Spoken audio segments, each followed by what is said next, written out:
So hello dear students, welcome back to this session of ICT Virtual Classroom। ICT Virtual Classroom के इस session में आप सभी का एक बार फिर से स्वागत है। आज की क्लास में बात करने जा रहे हैं क्लास 10 साइंस सब्जेक्ट के ऊपर, कक्षा 10 विषय विज्ञान के ऊपर। पिछले क्लासेस में हमने बात करी थी रिफ्रैक्शन के ऊपर यानी कि अपवर्तन के ऊपर, और जिसमें हमने प्रकाश के अपवर्तन के नियमों को समझा। आज की क्लास में इसी टॉपिक को कंटिन्यू करेंगे, आगे की कुछ बातों को सीखेंगे, समझेंगे। आपके बोर्ड एग्जाम में यहाँ से क्या क्या चीजें पूछी जाती हैं उनके ऊपर बात करेंगे। तो अपना पूरा ध्यान जो है सामने स्क्रीन पर बनाकर रखेंगे, इधर उधर नहीं देखेंगे। जो जो चीजें बताई जाती हैं बच्चों उन्हें नोट डाउन करें और घर से रिवाइज भी जरूर करें। आगे की बातों को सीखने समझने के लिए हम चलते हैं स्मार्ट बोर्ड की स्क्रीन पर। तो चलिए डियर स्टूडेंट्स, हमने लास्ट क्लास में प्रकाश के अपवर्तन के नियमों को समझा था। आज की क्लास में चलते हैं कुछ आगे की बातों को समझ। प्रकाश के अपवर्तन के नियमों को समझते हुए दूसरे नियम में हमने एक बात समझी कि जो sine i upon sine r है ना, sine i upon sine r है, यहाँ पर हमने समझा था ये sine i upon sine r है, ये एक नियतांक के बराबर होता है। ठीक है, एक कांस्टेंट के बराबर होता है। तो आगे देखेंगे इस नियतांक की हम बात कर रहे हैं, वहीं से कंटिन्यू करेंगे। ठीक है, इस नियतांक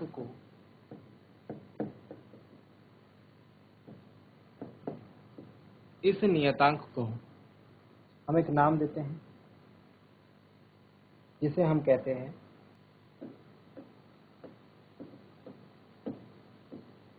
दूसरे माध्यम का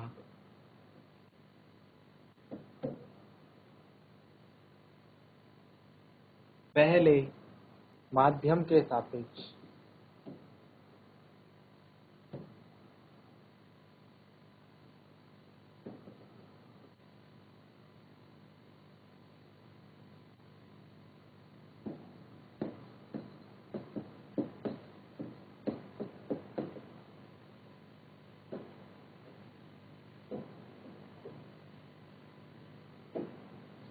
अपवर्तनांक कहते हैं। इस नियतांक को दूसरे माध्यम का पहले माध्यम के सापेक्ष अपवर्तनांक कहते हैं। नोट डाउन करें इसे, फिर डिस्कस करते हैं। दूसरे माध्यम का पहले माध्यम के सापेक्ष अपवर्तनांक कहते हैं। ठीक, अपवर्तनांक के बारे में 3-4 बिंदु लगेंगे। अपवर्तनांक को हम और डिटेल में समझते हैं। यह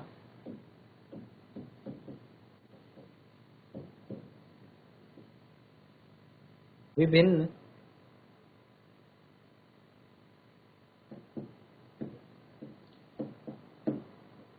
माध्यमों में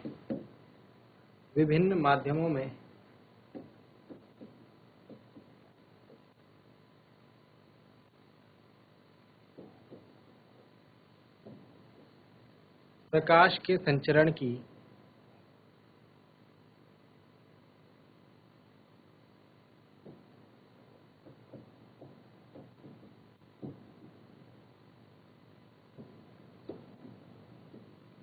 आपेक्षिक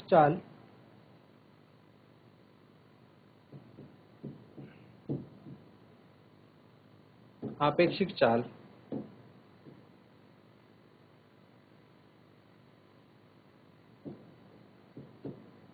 को दर्शाता है।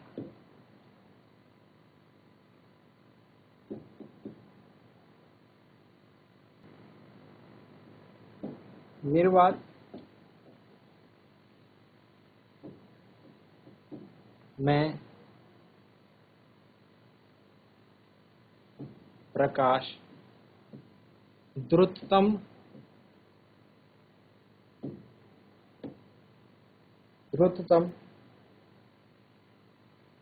चाल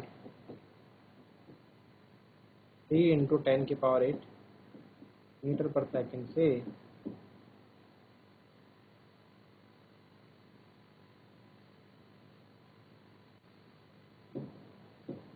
चलता है या गति करता है।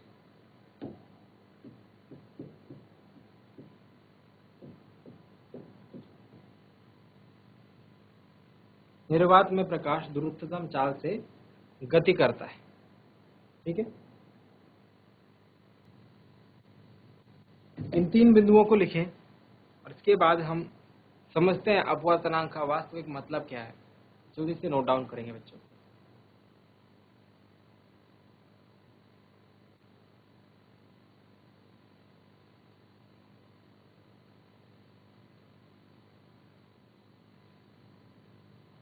चलिए सीधे सीधे शब्दों में बच्चों, सीधे सीधे शब्दों में अगर आपको बताया जाए कि ये एक माध्यम है और एक दूसरा माध्यम है, 2 माध्यम है अलग अलग, ठीक है, 2 मीडियम्स हैं अलग अलग, तो अपवर्तनांक हमें क्या बताएगा? अपवर्तनांक ये बताएगा कि इन दोनों माध्यमों में से किस में प्रकाश की चाल अधिक है। क्या बताएगा? अपवर्तनांक बताएगा कि दूसरे माध्यम का पहले माध्यम के सापेक्ष अपवर्तनांक, मतलब दूसरे माध्यम के में प्रकाश की चाल पहले माध्यम में प्रकाश की चाल कितनी ज्यादा है या फिर कितनी कम है। लिखा हुआ ना हमने नेक्स्ट माध्यमों में प्रकाश के संचरण की आपेक्षिक चाल को दर्शाता है, मतलब रिलेटिव स्पीड को बताता है। तो अगर माध्यम 1 में प्रकाश की चाल ज्यादा है और माध्यम 2 में प्रकाश की चाल कम है तो हमारे लिए अपवर्तनांक का मान से पता लगा सकते हैं। ठीक है, इसके बाद हमने लिखी निर्वात में प्रकाश द्रुततम चाल से चलता है, मतलब सबसे तेज प्रकाश किस में चल सकता है, कौन से माध्यम में चल सकता है? निर्वात में चल सकता है, या फिर इसे हम वायु भी कह सकते हैं। ठीक है, तो इनके लिए जो हम अपवर्तनांक लेते हैं 1 लेते हैं। कितना लेते हैं? 1। अब कोई भी दूसरा माध्यम होगा, निर्वात या वायु के अलावा कोई भी दूसरा माध्यम होगा, उसमें प्रकाश की चाल कम होगी ही होगी। तो जैसे सपोज बात करूं मैं, जैसे सपोज बात करूं कि अगर मुझे लिखा है कि वायु में प्रकाश की चाल मुझे पता है सबसे तेज होती है ना, द्रुततम चाल है।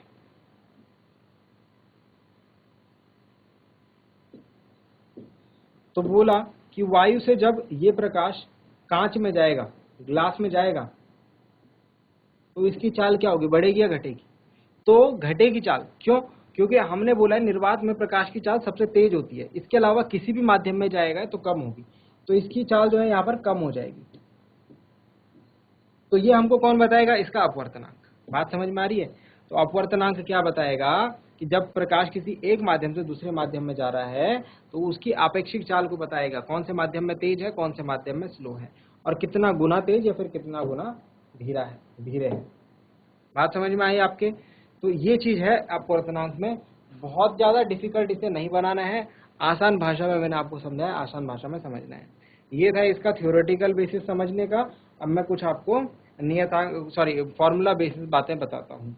अगर लिखा होगा ऐसे, 2 माध्यम होंगे, माध्यम 1 होगा, 2 अलग अलग माध्यम होंगे, एक माध्यम होगा और दूसरा माध्यम होगा।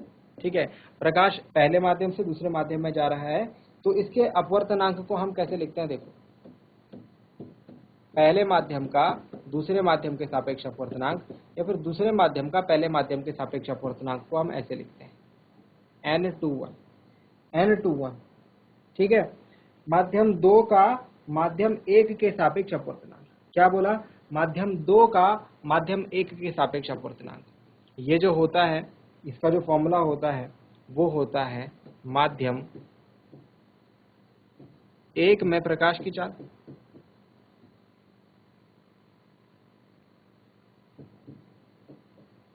बटे माध्यम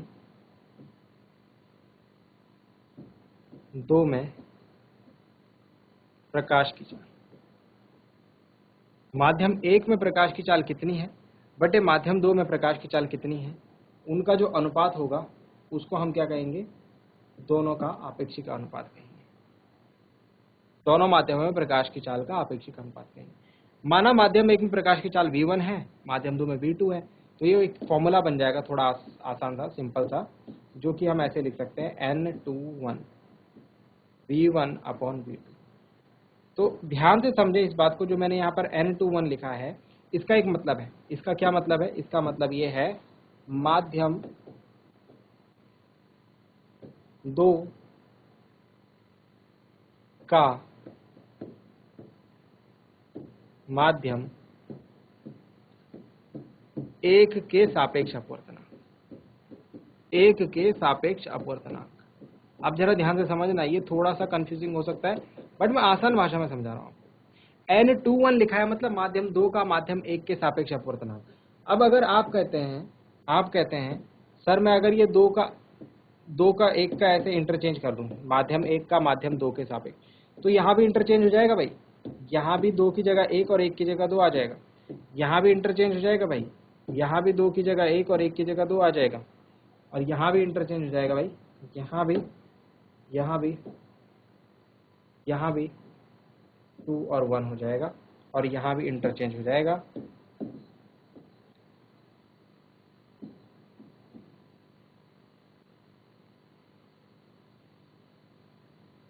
ये ध्यान रखना। तो जो पहले लिखा है उसका अपवर्तनांक और जो बाद में लिखा है उसके सापेक्ष अपवर्तनांक, तो क्या लिखा, माध्यम 1 का माध्यम 2 के सापेक्ष अपवर्तनांक। हमेशा इस बात को ध्यान रखें, इसीलिए मैंने ये दोनों को अलग अलग आपको समझा दिया है, बट पहले वाले से आपको समझ में आ गया होगा। ठीक है, नोट डाउन करें इसे। माध्यम 2 का माध्यम 1 के सापेक्ष अपवर्तनांक क्या होगा, N21 बटे माध्यम 1 में प्रकाश की चाल बराबर माध्यम 1 में प्रकाश की चाल बटे माध्यम। बोला ना आपसे आपेक्षिक चालों का अनुपात होगा, आपेक्षिक मतलब रिलेटिव में हम रेशियो निकालते हैं हमेशा। ठीक है, एक चीज और ध्यान रखें, इंपॉर्टेंट है, इसीलिए मैं आपसे चाह रहा हूं कि इसको अलग से लिखें। अपवर्तनांक का कोई मात्रक नहीं होता। अपवर्तनांक एक ऐसी भौतिक राशि है जिसका कोई मात्रक नहीं। जैसे द्रव्यमान का मात्रक किलोग्राम होता है, समय का मात्रक सेकंड होता है, लंबाई का मात्रक मीटर होता है, इसी तरीके से अपवर्तनांक का कोई मात्रक नहीं होता। ये बात को आप नोट डाउन कर लें। आपके प्रैक्टिकल्स में, आपके बोर्ड एग्जाम के दौरान जो फिजिक्स के प्रैक्टिकल होते हैं उनमें आपसे पूछा जा सकता है कि अपवर्तनांक का क्या मात्रक होगा। आपको कहना है कोई मात्रक नहीं, क्योंकि ऊपर भी चाल है नीचे भी चाल है, सेम चीजें हैं। ठीक है, जब समान राशियों के बीच में अनुपात लिया जाता है तो उसका कोई भी मात्रक नहीं होता। ये बात आप ध्यान देंगे, नोट डाउन करेंगे।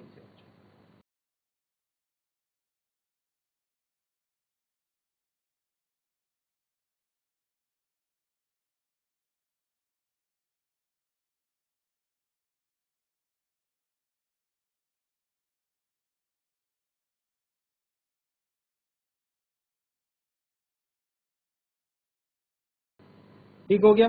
यहाँ पर एक बात और समझ सकते हैं हम, अगर N21 की जगह मैं N12 लिख दूंगा तो क्या हो जाएगा, V2/V1। मतलब इसको क्या बोलेंगे हम, इसको बोलेंगे माध्यम 1 का माध्यम 2 के सापेक्ष अपवर्तनांक।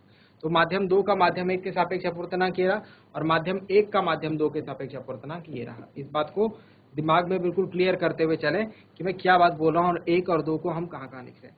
अब ध्यान से समझना, इसको मैं ऐसे क्यों बता रहा हूँ आपको कि इसको ध्यान रखना, बार बार ये क्यों बोल रहा हूँ, क्योंकि यहाँ पर जस्ट हम एक चेंज करेंगे,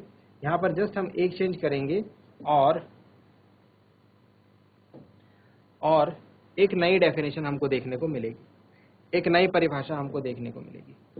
हम बोलते हैं मान लेते हैं कुछ ऐसा हो, यदि माध्यम 1 हमारा निर्वात हो जाए या वायु हो जाए, मतलब एक माध्यम दोनों में से जो प्रकाश चल रहा है एक जगह जो है वायु है, पहला माध्यम जो है, ठीक है, और दूसरा माध्यम जो है मान लेते हैं सपोज ये कोई और माध्यम है जिसको हम सिंपल माध्यम नाम से बोल रहे हैं। ठीक है, अब अगर मैं N21 लिखूंगा, मतलब माध्यम 2 का माध्यम 1 के सापेक्ष अपवर्तनांक, माध्यम 2 क्या है, माध्यम 2 क्या है, हमने कोई जनरल माध्यम बोल दिया, इसमें कांच भी हो सकता है, जल भी हो सकता है ना, कुछ भी हो सकता है, लेकिन माध्यम 1 में निर्वात है या वायु है के सापेक्ष अपवर्तनांक। ठीक है, माध्यम 2 का माध्यम 1 के सापेक्ष अपवर्तनांक। ठीक है, तो ये कैसे लिखेंगे हम, N21, 2 पे क्या है, 2 पे हमारा माध्यम है ना, और 1 में क्या है, 1 में हमारा निर्वात है, तो 1 हमेशा कहाँ आता है, ऊपर आता है। तो माध्यम 1 में प्रकाश की चाल, माध्यम 1 क्या है, निर्वात या वायु है, मतलब ऊपर आएगा। निर्वात या वायु में प्रकाश की चाल बटे बटे जो दूसरा माध्यम है जो हमें पता नहीं है, उस माध्यम में प्रकाश की चाल।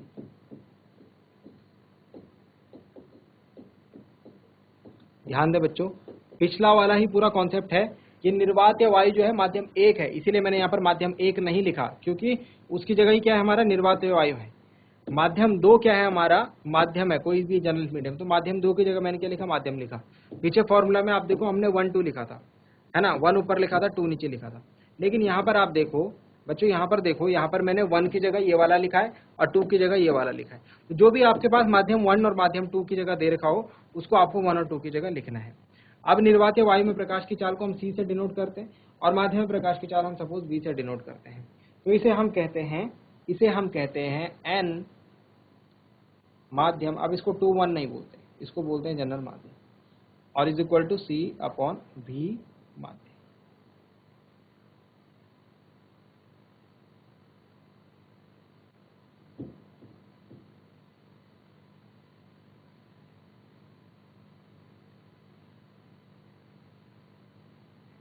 ठीक है, एक बार और लिख लेता हूँ, थोड़ा क्लियरली लिख ले रहा हूँ, नेक्स्ट पेज पे लिख देता हूँ इसे।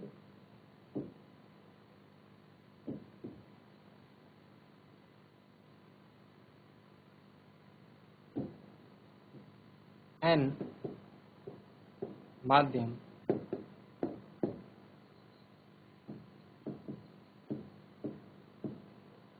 कहने का मतलब है, अगर किसी भी माध्यम का अपवर्तनांक वायु या निर्वात के सापेक्ष निकाला जाए, यानी कि हम माध्यम 1 और माध्यम 2 की बात कर रहे थे ना, उसमें से अगर जो पहला माध्यम हुआ वो वायु या निर्वात हुआ, क्या बोला, अगर माध्यम 1 की जगह पे वायु या निर्वात आएगा और दूसरे माध्यम का पहले माध्यम के सापेक्ष आप अपवर्तनांक निकालेंगे, यानी पहला वाला फॉर्मूला आप लगा रहे हैं जिसमें माध्यम 2 का माध्यम 1 के सापेक्ष अपवर्तनांक आप निकाल रहे हैं, लेकिन उसमें माध्यम 1 की जगह निर्वात या वायु है, तो इसे हम इस तरीके से लिखते हैं, और इस अपवर्तनांक को हम कहते हैं यह माध्यम का निरपेक्ष अपवर्तनांक कहलाता है। माध्यम का निरपेक्ष अपवर्तनांक कहलाता है। अब आसान भाषा में इसे समझें कि अगर मैं बोलूं कांच का निरपेक्ष अपवर्तनांक क्या होगा, तो उसे हम n कांच से लिखेंगे, और उसके लिए ऊपर जो होगा हमेशा प्रकाश की चाल आएगी वायु में, लेकिन नीचे आ जाएगा उस कांच में प्रकाश की चाल।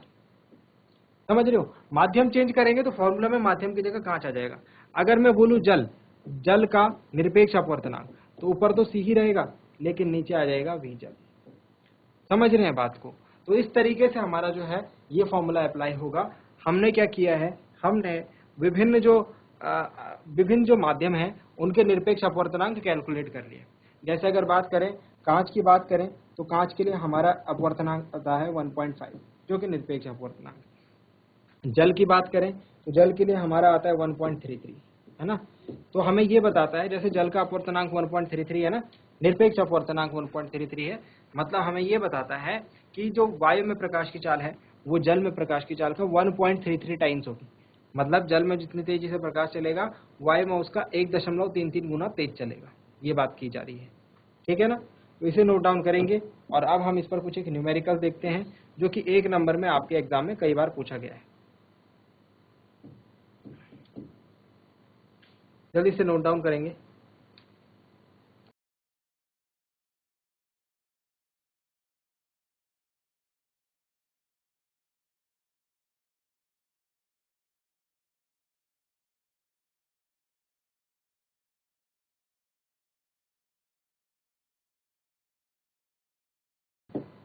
अब इसमें एक क्वेश्चन जो है जनरली पूछा जाता है बच्चों, वो बता देता हूं आपको। इजी क्वेश्चन है, बस ये फॉर्मूला आपको ध्यान रखना है। देखिए थ्योरेटिकली आपको समझने में मुश्किल हो सकती है इसे, बट इसे बिल्कुल इजीली समझ के चलिए। प्रकाश की चाल का अनुपात हमें ये बताया जा रहा है कि प्रकाश किस में तेज चलेगा, किस में स्लो चलेगा। दो माध्यम दे दिया हमको, बोला एक कांच है एक जल है। अब उसका अपवर्तनांक हमें क्या बताएगा कि प्रकाश इन दोनों में से किस में तेज गति से चल रहा है, बस इतनी सी बात है। अपवर्तनांक सिर्फ इतना सा काम करेगा, ठीक है। तो उसमें कंफ्यूज नहीं होना है आपको। क्वेश्चन ये दिया गया है, प्रकाश वायु से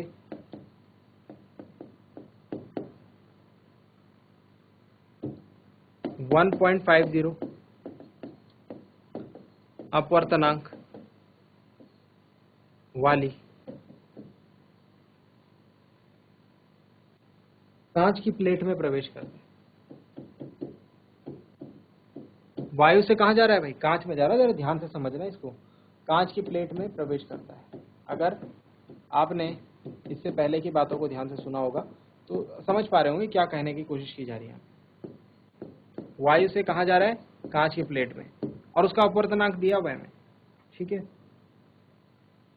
कांच में प्रकाश की चाल कितनी है, हमसे बोला जा रहा है कांच में प्रकाश किस चाल से चलेगा।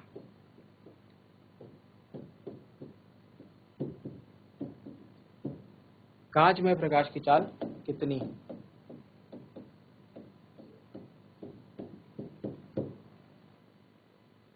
निर्वात में प्रकाश की चाल दी हुई है हमें, मतलब सी का मान दिया हुआ है 3 × 10⁸ मीटर प्रति सेकंड।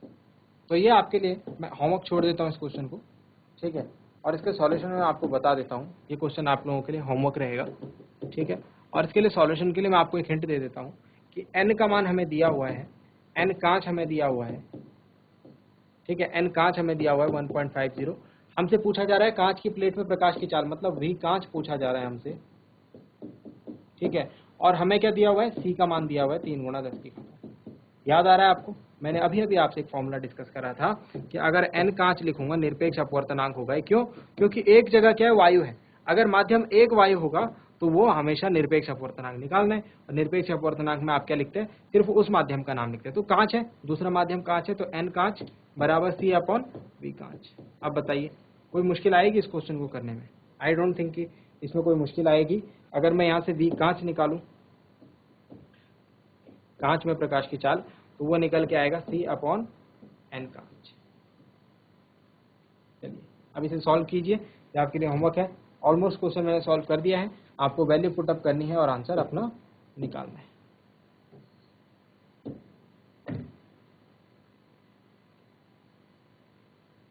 उम्मीद करते हैं आज की क्लास में आपको जो बातें बताई गई वो समझ में आई होंगी, इंटरेस्टिंग लगी होंगी, और कुछ नया सीखने को आपको आज की क्लास में जरूर मिला होगा। साथ ही ये भी उम्मीद करते हैं घर से दिए हुए काम को आप जरूर करके लाएंगे। मिलते हैं अगली क्लास में ऐसे ही किसी इंपॉर्टेंट और इंटरेस्टिंग टॉपिक के साथ। क्लास से जुड़ने के लिए आप सभी का बहुत बहुत धन्यवाद। Thank you very much and have a nice day.